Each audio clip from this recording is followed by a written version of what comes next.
नमस्कार, KP news के bulletin में आपका स्वागत है। मैं हूं पूजा आपके साथ। चलिए शुरू करते हैं आज की खबरों का सिलसिला। उससे पहले एक नजर आज की सुर्खियों पर डालते हैं। राकेली में कुछ देर की बारिश से लोगों के घरों में पानी घुसा और सड़कों ने नदी का रूप लिया। कर्नाटक को 5 केंद्रीय मंत्री मिले, प्रधानमंत्री मोदी के साथ ले शपथ। कर्नाटक में मस्जिद के सामने भड़काऊ नारे लगाने पर 2 भाजपा कार्यकर्ताओं को चाकू मारा गया, एक की पिटाई की गई। पहली फाइल पर हस्ताक्षर, पीएम नरेंद्र मोदी बोले, मेरे लिए यह सौभाग्य की बात है। आंध्र प्रदेश और उड़ीसा में 12 जून को शपथ ग्रहण समारोह, पीएम मोदी भी होंगे शामिल। सुरक्षा कर्मियों पर हमले से भड़के मणिपुर के सीएम, कहा अब राज्य सरकार को कुछ करना होगा।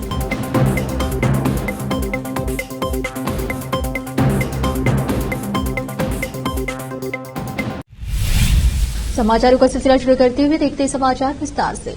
मीदार के मनाखेड़ी में कल शाम जोरदार बारिश के कारण कई घरों और सड़कों ने नदी का रूप ले लिया। बारिश के कारण मनाखेड़ी में रहे आवासीय इलाकों में कुछ घरों में लगभग 4 फीट तक का पानी भर आया, जिससे घर में रहा सामान को नुकसान पहुंचा और इमारत को क्षति पहुंची। इसके साथ ही ग्राम की कुछ सड़कों ने नदी का रूप ले लिया, जिससे लोगों और वाहनों की आवाजाही में परेशानी उत्पन्न हुई। मनाखेड़ी में कुछ देरी की बारिश में हालात इतने बिगड़ गए कि लोगों के घरों में पानी घुस गया और नुकसान हुआ। इसका कारण विभाग और उसके अधिकारियों की गैर जिम्मेदारी है। अगर समय पर क्षेत्र में सफाई और बारिश के पानी को बहाने के लिए व्यवस्था की जाती तो आज यह हालात नहीं पैदा होते। इसके अलावा क्षेत्र में सड़कों का भी बुरा हाल है, यातायात में कठिनाई आ रही है। कर्नाटक से एनडीए के 19 सांसद चुने गए, जो दक्षिण भारत से सबसे ज्यादा है। रविवार को मोदी सरकार के तीसरी कार्यकाल में कर्नाटक को 5 मंत्री पद मिले। राज्यसभा सांसद निर्मला सीतारमण समेत 5 मंत्रियों में से 2 महिलाएं हैं। निर्मला के अलावा 4 अन्य मंत्री प्रहलाद जोशी, जेडीएस के प्रदेश अध्यक्ष, एच.डी. कुमारस्वामी, शोभा करंदलाजे और वी सोमन्ना है। निर्मला जोशी और कुमारस्वामी को कैबिनेट रैंक प्राप्त है, जबकि अन्य 2 राज्य मंत्री हैं। दिलचस्प बात यह है कि कुमारस्वामी रविवार शाम को नई दिल्ली में शपथ लेने वाले पहले कुछ सांसदों में से एक। एनडीए के 293 सदस्यों में से राज्य के 19 सांसदों का योगदान 6% से अधिक है और मंत्रालयों की संख्या भी इस आंकड़े से अधिक है, क्योंकि मोदी मंत्रिमंडल में 72 मंत्री हैं। इन 5 मंत्रियों में भी पुराने मैसूर क्षेत्र का प्रतिनिधित्व ज्यादा है। कुमारस्वामी मंड्या, शोभा बेंगलुरु उत्तर और सोमन्ना तुमकुरु का प्रतिनिधित्व करते हैं। जोशी जिन्हें फिर से शामिल किया गया है। उत्तरी कर्नाटक से एकमात्र सांसद है। ऐसा इन भागों में भाजपा के निराशाजनक प्रदर्शन के कारण हो सकता है। हालांकि भगवा पार्टी के सदस्य तटीय क्षेत्र से जीते हैं, लेकिन वे सभी पहली बार सांसद बने हैं और उन्हें मंत्रालय में शामिल नहीं किया गया है। मंगलुरु कोनाजी सीमा के बुलर में रविवार शाम एक मस्जिद के सामने कथित तौर पर नारे लगने पर 2 भाजपा कार्यकर्ताओं को चाकू मार दिया गया और एक अन्य के साथ मारपीट की गई। मंगलुरु शहर के पुलिस आयुक्त अनुपम अग्रवाल ने बताया कि तीनों भाजपा कार्यकर्ताओं ने प्रधानमंत्री नरेंद्र मोदी की शपथ ग्रहण समारोह के जश्न में निकाले गए विजय जुलूस के दौरान भड़काऊ नारे लगाए थे। इससे 20 से 25 युवकों का एक समूह भड़क गया और उसके बाद कथित तौर पर बाइक से उनका पीछा किया। मस्जिद से करीब 2 किलोमीटर दूर बीजेपी कार्यकर्ता एक बार के सामने रुके, जहां उनके बीच विवाद हो गया। 3 बीजेपी कार्यकर्ताओं की पिटाई की गई और उनमें से 2 को चाकू मार दिया गया। पुलिस ने बताया कि उनमें से एक की हालत खतरे से बाहर है, जबकि दूसरी की केएस हेगड़े अस्पताल में सर्जरी चल रही है। 25 जून से कर्नाटक राज्य सड़क परिवहन निगम के एसआरटीसी की बसों में यात्रा करने वाले यात्री यूपीआई डेबिट और क्रेडिट कार्ड के माध्यम से भुगतान कर सकेंगे और उन्हें नकदी ले जाने की चिंता करने की आवश्यकता नहीं होगी। केएसआरटीसी 25 जून से 4 डिपो में इलेक्ट्रॉनिक टिकटिंग मशीन ईटीएम का पायलट प्रोजेक्ट शुरू करेगा। सभी कंडक्टरों को प्रशिक्षित करने के बाद कुछ ही हफ्तों में इसे सभी बसों में लागू कर दिया जाएगा। परिवहन निगम ने 645 रुपए प्रति डिवाइस के किराए पर 10,245 ईटीएम दी है। केएसआरटीसी के एमडी अंबु कुमार ने कहा, तरीकों पर काम करने के बाद हम इस महीने के अंत में ईटीएम शुरू कर रहे हैं। यात्रियों को खुले पैसे के बारे में चिंता करने की जरूरत नहीं है और कंडक्टरों द्वारा खुले पैसे न लौटाने की कोई शिकायत नहीं होगी। ईटीएम के साथ यात्री जीपे, फोन पे, पेटीएम और अपने क्रेडिट और डेबिट कार्ड का उपयोग करके भुगतान कर सकते हैं। रोकते समाचारों का सिलसिला एक ब्रेक के लिए, जल्द लौटते ब्रेक के बाद।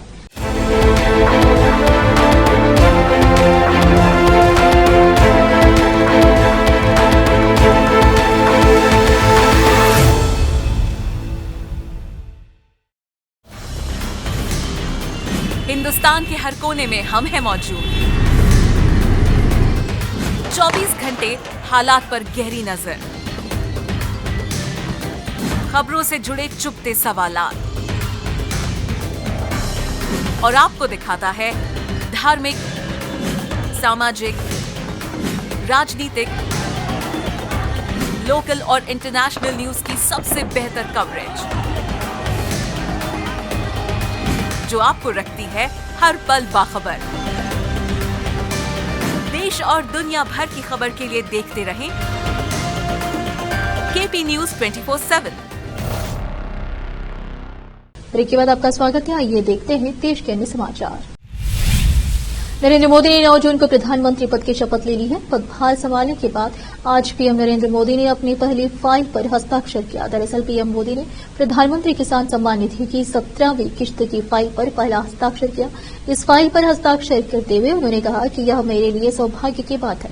दरअसल पीएम मोदी ने आधिकारिक एक्स हैंडल पर लिखा, देश भर के अपने किसान भाई बहनों का जीवन आसान बनाने के लिए हमारी सरकार प्रतिबद्ध है। यह मेरे लिए सौभाग्य की बात है कि लगातार तीसरी बार प्रधानमंत्री के रूप में कार्यभार संभालने के बाद पहला काम उनके लिए ही करने का अवसर मिला है। उन्होंने आगे लिखा कि इसके तहत पीएम किसान सम्मान निधि की 17वीं किस्त से जुड़ी फाइल पर हस्ताक्षर किया, जिसका लाभ देश के मेरे 9 करोड़ से ज्यादा अन्नदाताओं को होगा। आने वाले समय में हम किसानों के कल्याण और कृषि क्षेत्र के उत्थान के लिए निरंतर काम करते रहेंगे। बता दें कि देश के करीब 9.3 करोड़ किसानों के खाते में 20,000 करोड़ रुपए डायरेक्ट ट्रांसफर किए जाएंगे। पीएम मोदी ने कहा कि आने वाले समय में हम किसानों और कृषि के क्षेत्र में और ज्यादा काम करना चाहते हैं। यह फैसला एनडीए गठबंधन की चुनावी जीत के बाद किसानों के कल्याण के लिए सरकार की प्रतिबद्धता को दर्शाता है। ओडिशा में भाजपा ने पहली बार विधानसभा चुनाव जीता है। वहीं पार्टी के नेतृत्व वाले एनडीए गठबंधन ने आंध्र प्रदेश में भी विधानसभा चुनाव में जीत हासिल की है।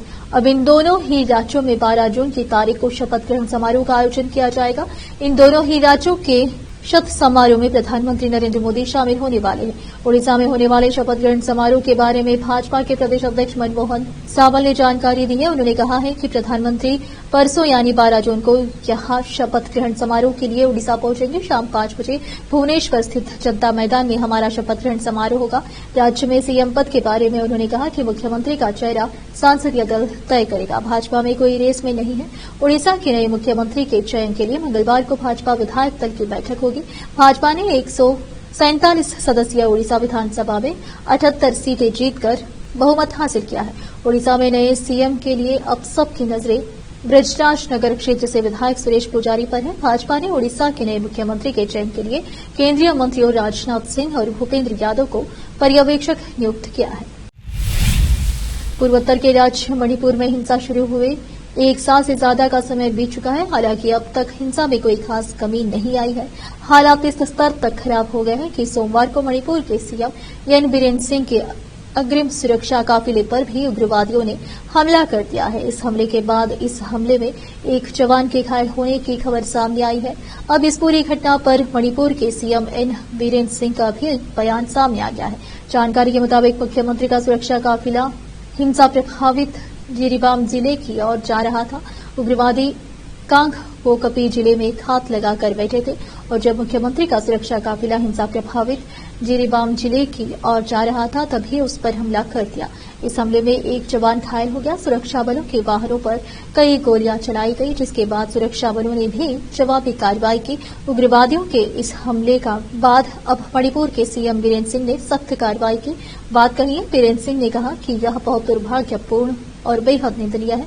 यह सीधे मुख्यमंत्री पर हमला है, यानी सीधे राज्य के लोगों पर हमला है। इसलिए राज्य सरकार को कुछ करना होगा। उन्होंने कहा कि हम अपने सहयोगियों से बात करेंगे और कुछ निर्णय लेंगे। महाराष्ट्र में विपक्षी गठबंधन महाविकास आघाड़ी एमवीए के नेताओं ने प्रधानमंत्री नरेंद्र मोदी नीत नई केंद्रीय मंत्री परिषद में मुख्यमंत्री एकनाथ शिंदे और उप मुख्यमंत्री अजित पवार की हिस्सेदारी को लेकर उन पर निशाना साधा। रविवार शाम हुए शपथ ग्रहण समारोह में शिंदे ने शिवसेना के प्रतापराव जाधव ने स्वतंत्र प्रभार वाले राज्य मंत्री के रूप में शपथ ली, जबकि अजित पवार ने राष्ट्रवादी कांग्रेस पार्टी एनसीपी ने कैबिनेट मंत्री पद की मांग पर जोर देते हुए राज्य मंत्री का पद ठुकरा दिया।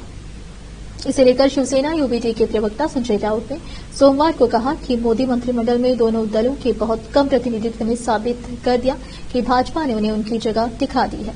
राउत ने संवाददाताओं से कहा, जब आप किसी का गुलाम बनने का फैसला करते हैं तो यही पाते हैं। कांग्रेस नेता विजय वडेट्टीवार ने कहा कि यदि अजित पवार नीत एनसीपी राज्य मंत्री का पद स्वीकार नहीं करती है तो उन्हें भविष्य में कोई कैबिनेट मंत्री पद भूल जाना चाहिए। महाराष्ट्र विधानसभा में विपक्ष के नेता वडेट्टीवार ने कहा, अजित पवार को देर सवेर महसूस होगा कि भाजपा के पास अपने सहयोगी के लिए इस्तेमाल करो और हटाओ की नीति है। बारामती से लोकसभा सदस्य सुप्रिया सुले ने कहा कि मोदी मंत्रिमंडल में अजित पवार नित एनसीपी को कैबिनेट मंत्री का पद नहीं मिलने से हैरान नहीं हूं। केरल में भारतीय जनता पार्टी के इकलौते सांसद हैं सुरेश गोपी। सुरेश गोपी दक्षिण भारतीय फिल्मों के सुपरस्टार हैं। 9 जून को उन्होंने पीएम नरेंद्र मोदी के साथ मंत्री पद की शपथ ली। इस बीच एक अफवाह उड़ने लगी। ऐसा कहा जाने लगा कि सुरेश गोपी अपने पद से इस्तीफा देना चाहते हैं क्योंकि उनके पास कई फिल्मों के प्रोजेक्ट्स हैं और वो मंत्री पद से इस्तीफा देकर फिल्मों में काम करना चाहते हैं। लेकिन इस खबर पर अब खुद सुरेश गोपी ने सफाई दी है। दरअसल सुरेश गोपी ने अपने आधिकारिक सोशल मीडिया साइट एक्स पर पोस्ट को शेयर किया है। अपने सोशल मीडिया प्लेटफॉर्म एक्स पर सुरेश गोपी ने लिखा, कुछ मीडिया प्लेटफॉर्म पर गलत खबरें फैलाई जा रही है कि मैं मोदी सरकार के मंत्रिपरिषद से इस्तीफा देने जा रहा हूं। यह सरासर गलत है। प्रधानमंत्री नरेंद्र मोदी के नेतृत्व में हम केरल के विकास और समृद्धि के लिए प्रतिबद्ध हैं। बता दें कि रविवार के सुरेश गोपी ने राष्ट्रपति भवन में आयोजित शपथ ग्रहण समारोह में मंत्री पद की शपथ ली थी, लेकिन इसके बाद सुरेश गोपी ने एक टीवी चैनल को इंटरव्यू दिया। इसी दौरान बातचीत करते हुए उन्होंने कहा कि मुझे मंत्री पद की जरूरत नहीं है। गोपी ने आगे कहा कि वह जल्द ही मंत्री पद से मुक्त हो जाएंगे। इंदौर रेलवे स्टेशन पर एक महिला का शव 2 हिस्सों में मिलने से हड़कंप मच गया। पुलिस के अनुसार महिला हिंदू धर्म की हो सकती है और उसकी उम्र अंदाजन 25 साल है। एक सफाई कर्मी को ट्रेन के अंदर 2 अलग अलग प्लास्टिक बैग में यह शव मिला। शव किसका है और ट्रेन में कब आया, किसने रखा या किस स्टेशन में इसे ट्रेन में रखा गया, इस बारे में कोई जानकारी नहीं है। पुलिस ने शव को पोस्टमार्टम के लिए भेज दिया है और मामला दर्ज कर जांच शुरू कर दी है। पुलिस ने रविवार को बताया कि रेलवे स्टेशन पर एक ट्रेन से एक अज्ञात महिला का शत विक्षत शव बरामद किया गया। यह महिला का शव यात्री सीट के नीचे 2 अलग अलग बैगों में भरा हुआ 2 टुकड़ों में मिला, जिसे पुलिस ने पोस्टमार्टम के लिए भेज दिया। पुलिस ने कहा कि ट्रेन नागदा से मुंह जा रही थी और महिला की पहचान अभी नहीं हो पाई है, लेकिन ऐसा लगता है कि उसकी उम्र लगभग 25 साल है और प्रथम दृष्टया यह हत्या की घटना लगती है। एक बार फिर से रुकते हैं एक ब्रेक के लिए, जल्द लौटते हैं ब्रेक के बाद।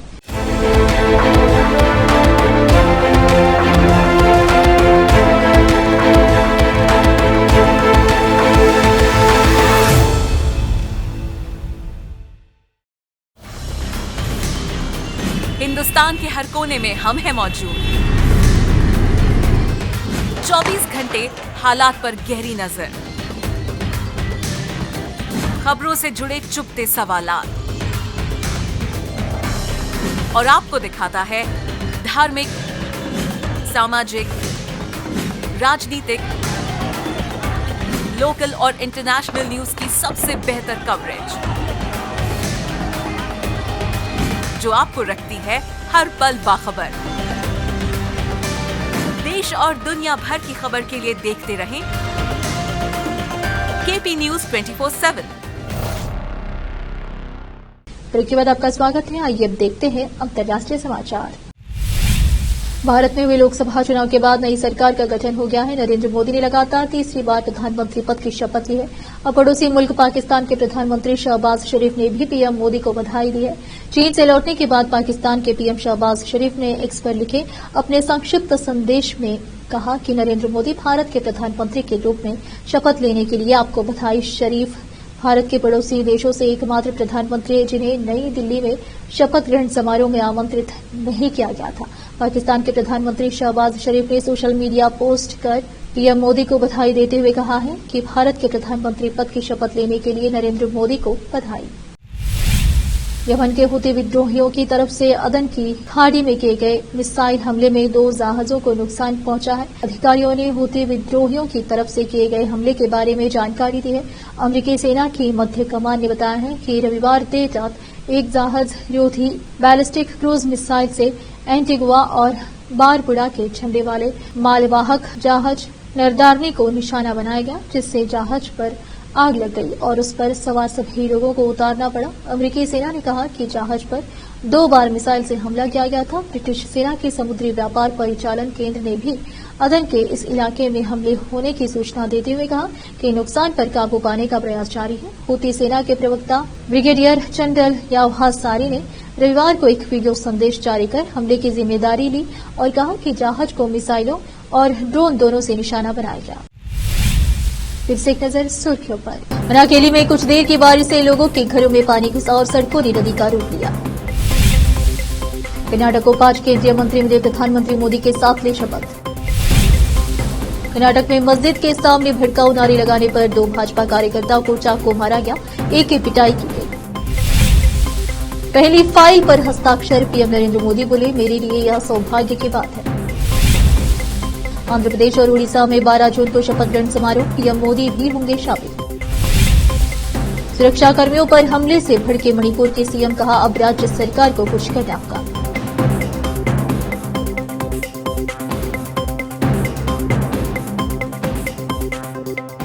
केपी न्यूज के बुलेटिन में आज इतना ही। आप देख रहे थे हमारा चैनल केपी न्यूज 24/7।